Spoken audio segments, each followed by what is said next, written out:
listen to me, and then when we get to the harder problems, you won't know how to do the hard problems as well because you didn't listen to me.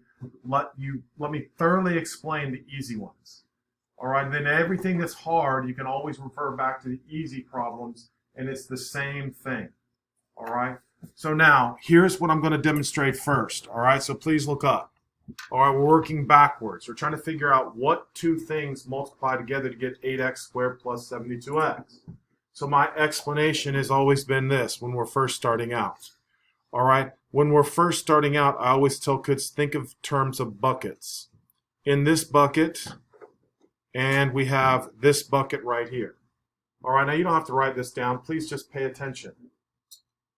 All right, now in this bucket over here, the first bucket, we have 8x and an x. In the second bucket, we have 8 times 9 times x. Now, common, we're taking the greatest, so we're going to take the greatest number. All right? So if I'm looking at 8 and 72, is 2 common? Is 4 common? Is 8 common? Yes, that's why they call it the greatest. You're taking the largest number that's divisible by both of those numbers. Everybody with me on that? So what is the greatest common number? 8. All right? Now we move into the variables. There's x times x and x. All right? So what is the greatest common factor? All right? There is a common x. So what I want to do now is highlight this x and highlight this x. So we say what is common in both buckets? What's common in both buckets? 8x. Now what you're doing is you're pulling those numbers out of the bucket. When you pull it out of the bucket, what's left on the first bucket? X. What's left on the second bucket? That's your answer. All right, that is working backwards. All right. 8x is the greatest common factor. 8x is the greatest common factor. Now, again, I don't expect you to do the buckets. I'm just trying to tell you that's how I show starting out. All right, then I'm just going to tell you a rule. All right, you find the greatest common factor between the two numbers. Then you take the largest number of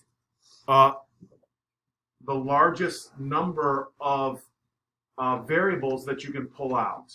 So what I'm trying to say is there were 2 x's on the first one and only 1 x on the second one. So the largest number you could take out is what? 1. Because you have to take the same from each bucket. If I try to take 2, I can take 2 out of the first bucket. Can I take 2 out of the second bucket? No. So 2 x's is not common. All right. So now you should be able to figure the rule. So once you figure out this, now where you have to listen carefully. Once you figure out that 8x is the greatest common factor, to solve, we just simply say you divide the numbers and you subtract the exponents. Hear what I just said. Divide the numbers, subtract the exponents. So this number originally over here was 8. So what is 8 divided by 8? That's why there was a 1 there. There were 2 x's here. I factored an x out. How many are left behind? 1. All right, so now I go to the second number, doing the same thing. What is 72 divided by 8? That's where this 9 came from. Then there was 1x. Pull the x out. Are there any x's left? No, there's no x's left. So I have 8x, parentheses, x plus 9. All right? Anybody have any questions with that? Tell me. Okay, so I don't know how there are only 2 x's in the final. Okay, so now look, you'll understand it now. Easy. You ready? So Last week we learned how to multiply, correct? So now we're just going to double check to see if I'm right. So what is 8x times x? What is 8x times x? 8x squared. Then what's 8x times 9? 72x. That's how I know I'm correct. Do you understand what I'm saying now?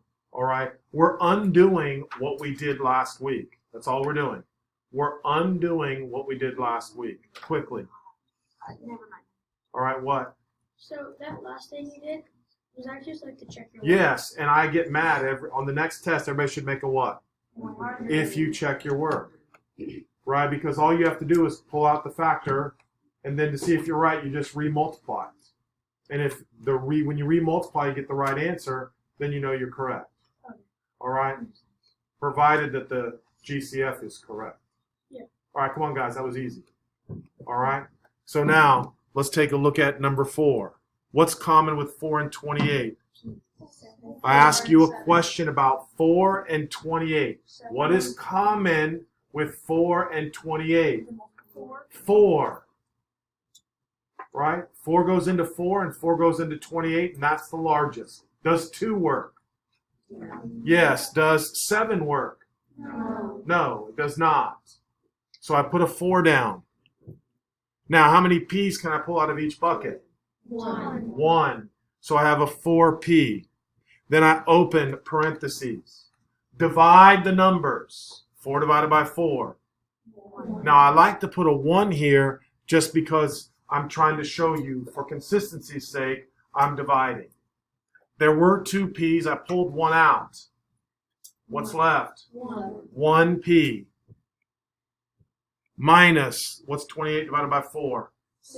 7. There was a P. I pulled a P.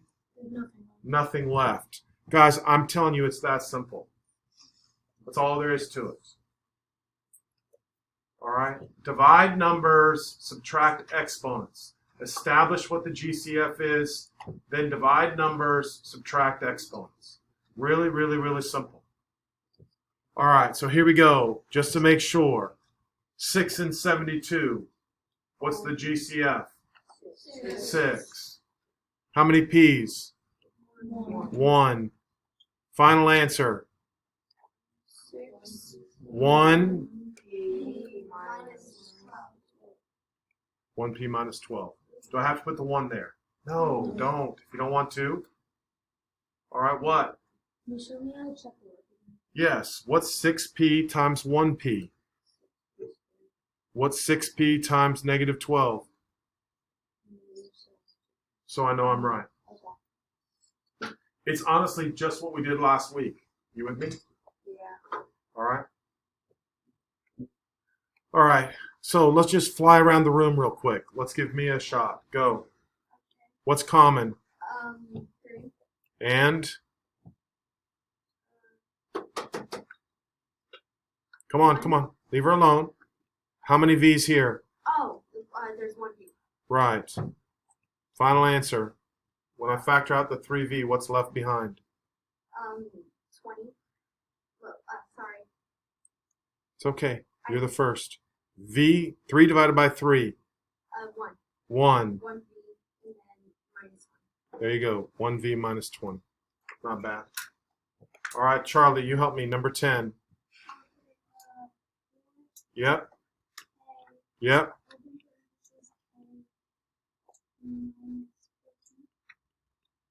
You're awesome. Thank you. Easy, easy. All right, number 12.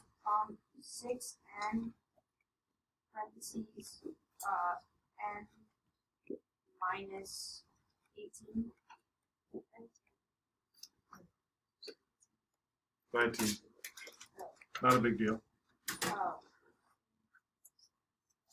Any questions? Sorry, how you get the arrow I get how you get the arrow. There are how many ends right here? So if I pull one out, there's how many left? And then what happens to the other end again? You pulled it out of the bucket. There's nothing there. Oh, Right? yeah. All right. Here we go. Jude, let's go.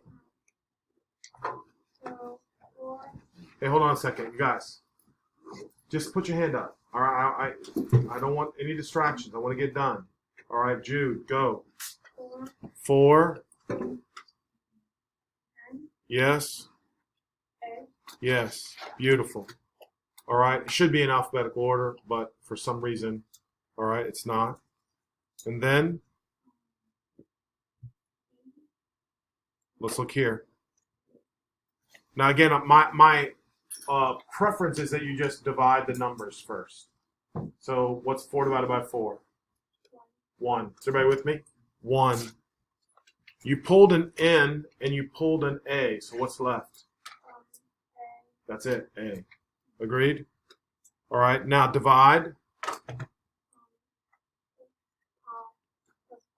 Yep. That's it. Yes, you're right. All right. Come on now. What? Are there 2 ends? What are you asking me? Are there 2 ends? So, Shh. Come on. isn't the end after the 4th left out?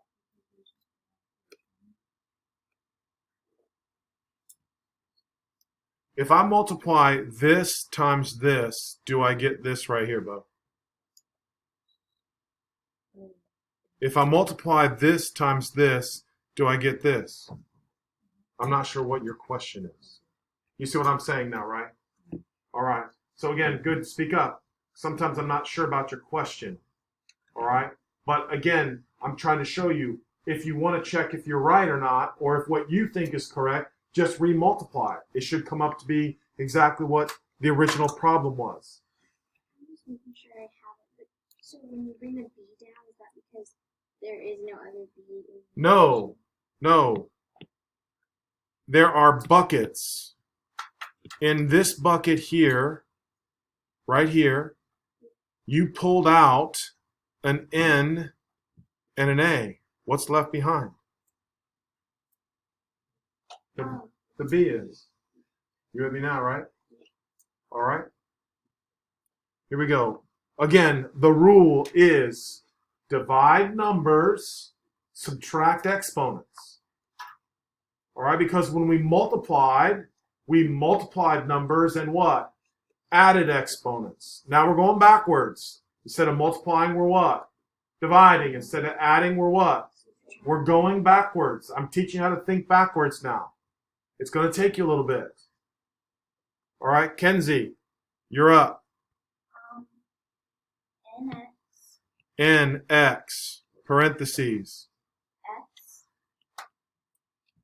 plus 3Y. Anybody need help with that? Anybody need help? Mr. Varner, you're up. 18. What's common? 2 Yes. and M, Yes. and then just M plus 3N.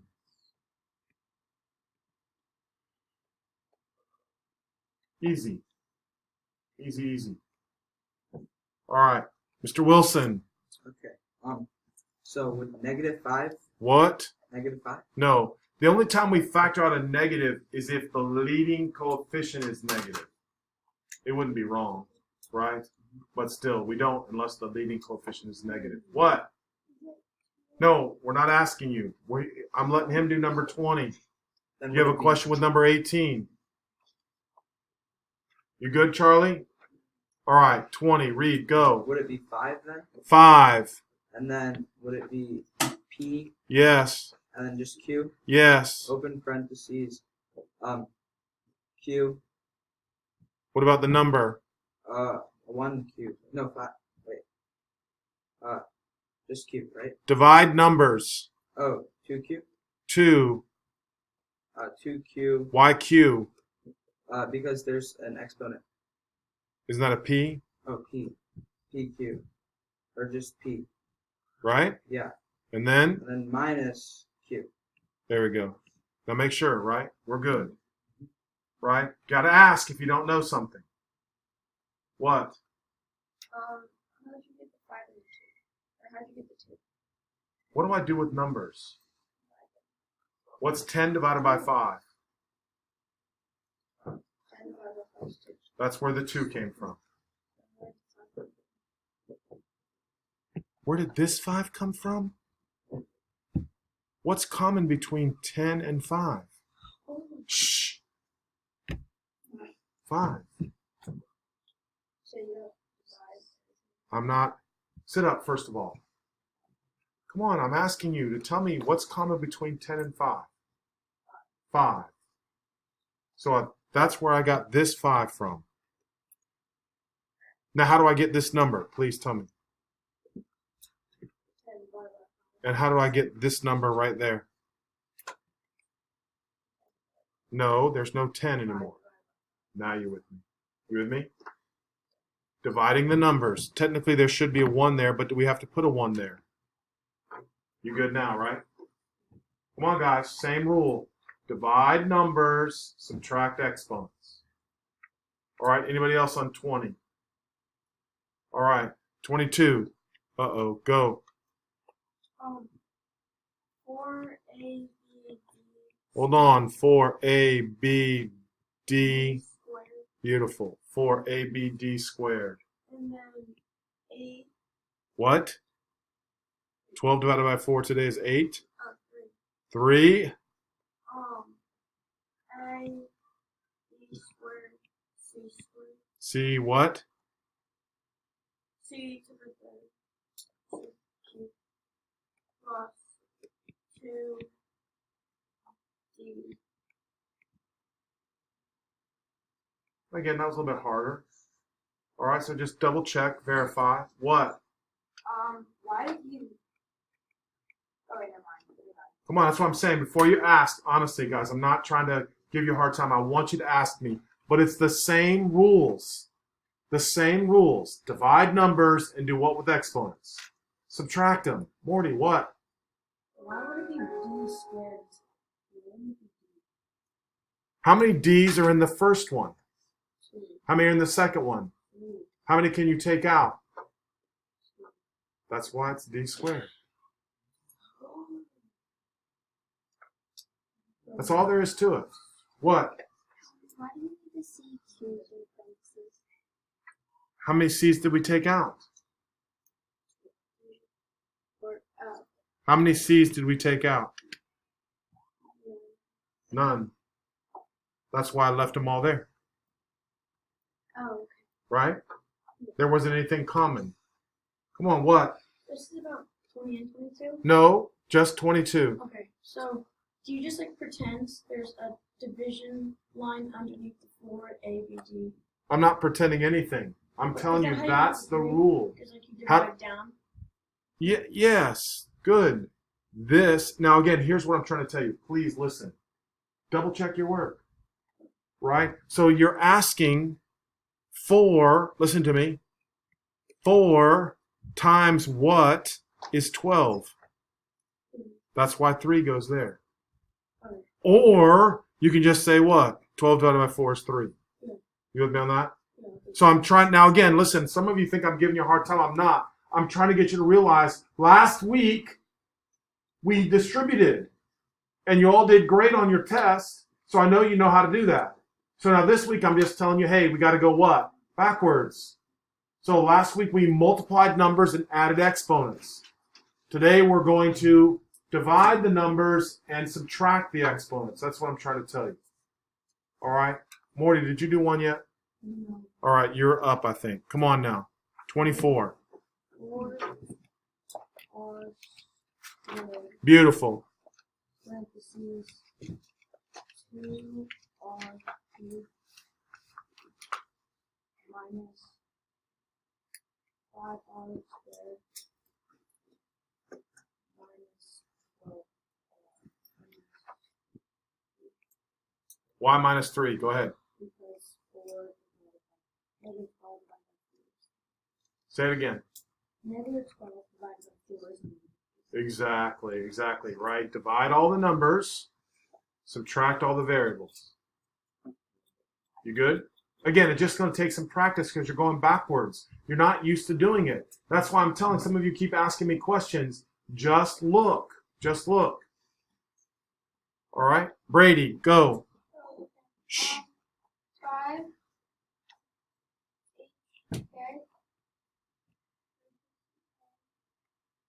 squared minus 4h squared and then plus 20. Easy. Easy, easy. What? Because it's a negative 4 and 20, we don't do anything to that, do we? Right? Negative 20 divided by 5 is negative 4. Yes, but like, because in the parentheses there's negative 4 and 20, we don't simplify that anymore. No, because it has to be common with all three terms. Okay. Listen, I didn't understand her at first. Look, guys, common means it's in everything. She wanted to do something more with this 4 and this 20. The problem is there's nothing over here. So there can't be anything more common. All right? Sam, Could you go back to 24? why would I do that?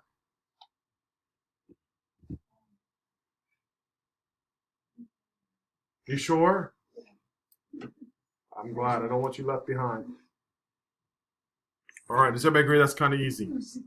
All right. Now we're going to do one more quick problem. Just look at number 25, please. Everybody look at 25. I tried to say something. I think they should have put another example in this one. The leading coefficient is what here? Negative. For some reason, the mathematicians got together and said the leading coefficient should always be positive. All right, so to make the leading coefficient positive, we need to factor out a negative, which just means all the signs are going to do what? Change. That's it. Come on, don't make it hard. You got to listen to what I just said. The leading coefficient here is negative.